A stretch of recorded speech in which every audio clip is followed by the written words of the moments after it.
Bonjour à tous et à toutes.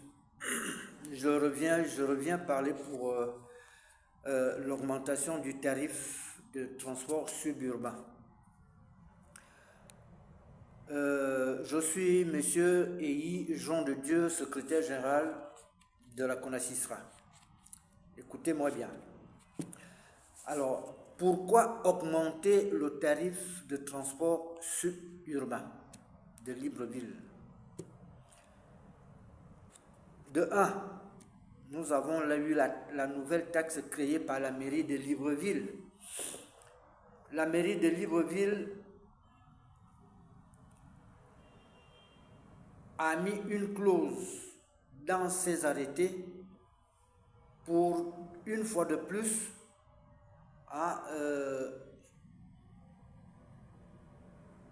prendre de l'argent ou bien une taxe, comme je l'ai dit tantôt tout à l'heure, supplémentaire, des taxes déjà qui sont déjà prises. C'est-à-dire que vous avez les timbres d'occupation du domaine communal, vous avez la redevance qui va de 500 à 1000 francs de l'espace communal, du domaine communal. Et ils ajoutent, de ces deux taxes, ils ajoutent une taxe supplémentaire de prélèvement sur les chargements. Alors, qu'en dites-vous quand on fait autant de taxes pour un seul transporteur qui va au bout d'une journée? Tu as surtout pour les prélèvements de 100 francs, tu peux te retrouver entre 3 et 4 000 par jour. Voilà ce que ça donne, la nouvelle taxe créée par la municipalité. Pour mieux vous dire, cette taxe, on ne sait pas sur quelle base elle est fondée.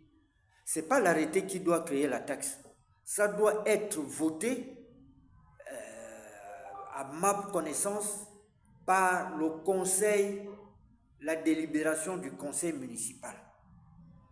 On se retrouve avec une taxe en surplus parce que certains permissionnaires sont allés dire il y a encore de l'argent que les transporteurs perçoivent qui peut revenir à la mairie. Voilà d'où la nouvelle taxe, la taxe supplémentaire a été créée sur ces arrêtés. Ça, c'est le premier point que je viens de vous expliquer. Et cela ne devrait pas se faire parce que nous refusons. Nous ne sommes pas du tout d'accord. C'est une taxe impopulaire dans notre profession, dans la profession des transports suburbains. Ça, c'était le premier point. Le deuxième point, pourquoi toujours l'augmentation du tarif des transports suburbains? Les contrôles intempestifs sur les états mécaniques. Alors, imaginez-vous que sur ce domaine communal, parce qu'il faut partir, on devrait peut-être faire connaître à certains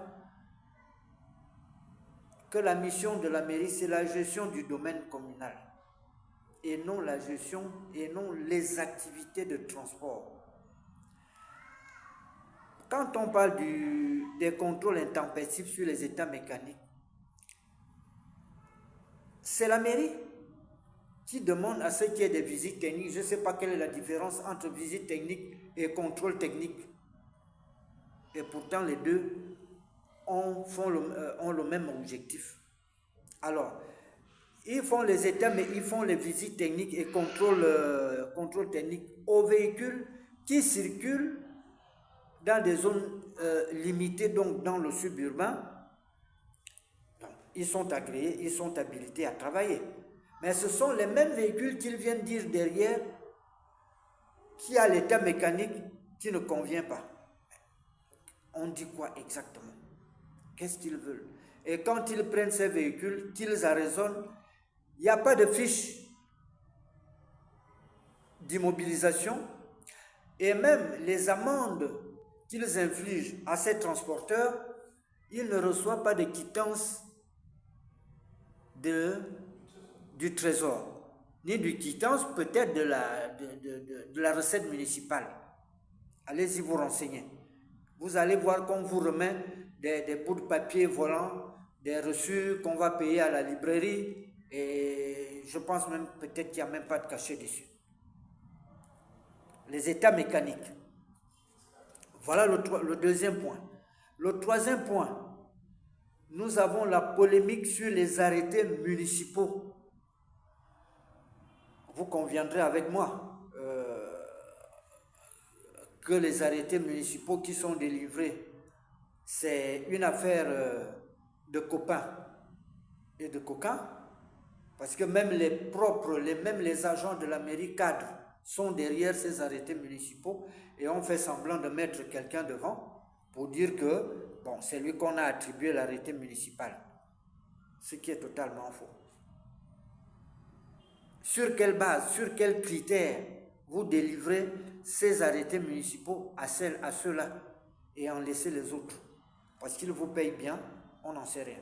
Parce que c'est le parent du maire, parce que c'est le parent du conseiller, parce que c'est le conseiller, parce que c'est un agent, je ne sais plus, parce que c'est le secrétaire général. Ça ne marche pas.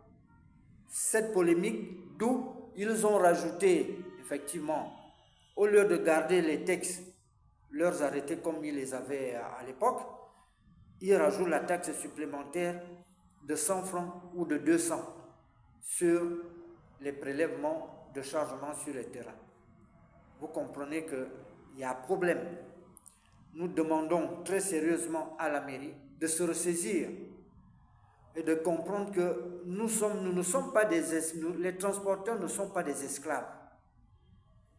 Ne sont pas des esclaves modernes. Ils travaillent, ce sont des opérateurs économiques et il doit y avoir une réglementation à respecter. Ça, c'est le troisième point. Et nous avons qui pousse, pourquoi augmenter le tarif de transport suburbain? L'absence de réponse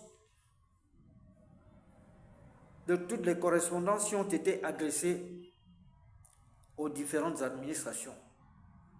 En partant, bien évidemment, c'était non seulement des préavis de grève concernant l'augmentation des tarifs, mais aussi les simples correspondances pour ne serait-ce qu'une rencontre, pour être à l'écoute des préoccupations que les transporteurs pourront leur présenter. Ce qui n'a pas été fait. Imaginez-vous que depuis le 31 juillet 2024, une demande d'audience déposée à un cabinet d'un maire et que ce délégué spécial n'arrive pas à vous recevoir. Vous voyez, vous comprenez un peu d'où vient, il y a une frustration, il y a une sorte, comme si c'était une perte de temps pour les partenaires sociaux, pour ne pas dire aussi qu'on reçoit les uns et on ne veut pas recevoir les autres.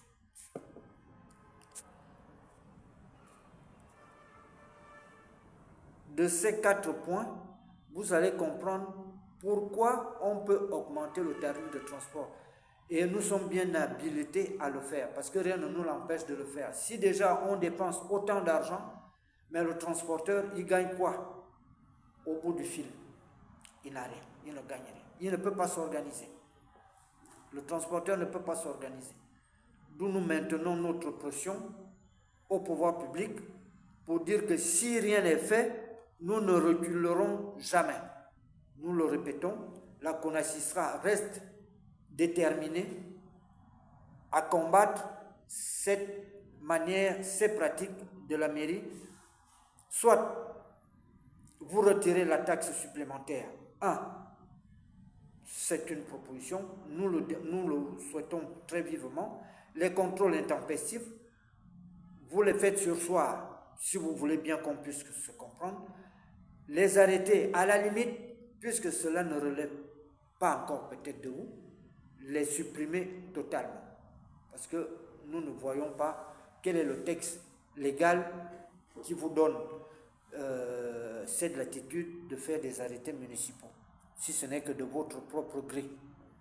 Nous savons quel est le ministère de tutelle qui devrait faire ce genre qui devrait faire des arrêtés, et non pas des arrêtés, mais des autorisations administratives de stationnement, qui est la Direction générale des transports terrestres. Voilà quelques points pour vous éclaircir pourquoi nous augmenterons d'un moment à l'autre le tarif de transport des transports suburbains dans la commune de Libreville. Et peut-être d'autres prendront le relais, parce qu'il y a la commune d'Ovendo, il y a la commune d'Akanda, qui pourront aussi prendre le relais de l'augmentation du tarif de transport. Voilà ce que je devais vous donner comme éclairage de cette décision que nous avons prise pour l'augmentation du tarif de transport suburbain. Je vous remercie.